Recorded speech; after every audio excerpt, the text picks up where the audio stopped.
ఇదే ఒక పడవ ప్రయాణిస్తూ ఉంది. దాంట్లో అనేక మంది ప్రయాణమైపోతున్నారు. అనేక మంది మనుషులు అక్కడ ఆ యొక్క ఓడలో ఉన్నారనమాట. పెద్ద షిప్ అది.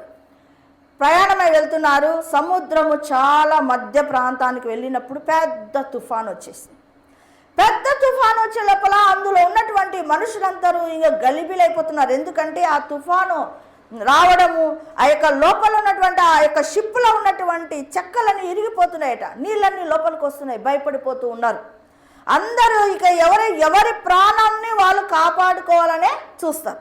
అందుకని వాళ్ళు అట్లా పరిగెత్తుతూ ఆ లైఫ్ జాకెట్స్ ఉంటాయి కదా, ఆ లైఫ్ జాకెట్లు వేసుకుని మనం నీళ్ళల్లో పడినా తేలుతూ ఉంటాం. ఎవరో ఒకరిని మనల్ని చూస్తారు, రక్షిస్తారని ఆశ కలిగి ఆ లైఫ్ జాకెట్ల కోసం పరుగులాడుతున్నారంట. ఒకరినొకరు తోసుకుంటున్నారు. అంతా పడవంతా గలిబిలిగా ఉందట. అయితే అక్కడ ఒక అమ్మాయి కూర్చొని ఉందంట. అమ్మాయి నిబ్బరముగా కూర్చొని ఉందంట. వీళ్ళు ఇంతగా లైఫ్ జాకెట్ల కోసం ఇట్లా పరిగెత్తుతున్నారు. వాళ్ళ యొక్క ప్రాణాన్ని రక్షించుకోవాలని ఎంతో తాపత్రయపడుతూ ఉన్నారట. తాపత్రయపడుతుంటే ఆ చిన్న బిడ్డ అలాగే నిబ్బరముగా కూర్చొని ఉందట. ఒక అతనికి ఇదేమిది, మేము ఇంత పరుగులాడుతుంటే ఈ పాప ఎంత నిబ్బరంగా కూర్చుంది ఏంటి అని. ఏమ్మా, మేము ఇంతగా ప్రాణ భీతితో పరిగెత్తున్నాం కదా, నీకు ఏ విధమైన భయం లేదా?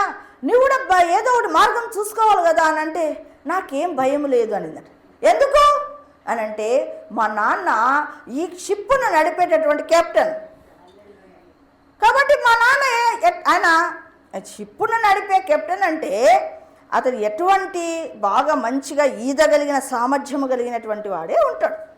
అది కాకుండా అతని దగ్గర సపరేట్గా ఒక జాకెట్ ఉంటుంది. తన బిడ్డను ఖచ్చితంగా రక్షించుకుంటాడు.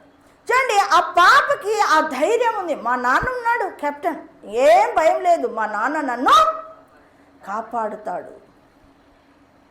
కానీ అదే ఓడలో సేమ్ సిచ్యువేషను. శిష్యులంతా ప్రయాణం అయిపోతున్నారు. శిష్యుల స్థాయికి వెళ్ళి శిష్యులుగా యేసయ్యను వెంబడిస్తున్నారు. యేసయ్య చేస్తున్నటువంటి అద్భుత కార్యాలు ఎన్నో చూస్తున్నారు. కానీ ఒక సిచ్యువేషన్ వచ్చిందంటే మనలో ఏం కలుగుతుంది? తెలియకుండానే ఏం కలుగుతుంది? భయము కలుగుతుంది. కానీ చూడండి, బైబిల్ గ్రంథంలో ఎన్నిసార్లు 365 సార్లు భయపడకుడి అనే మాట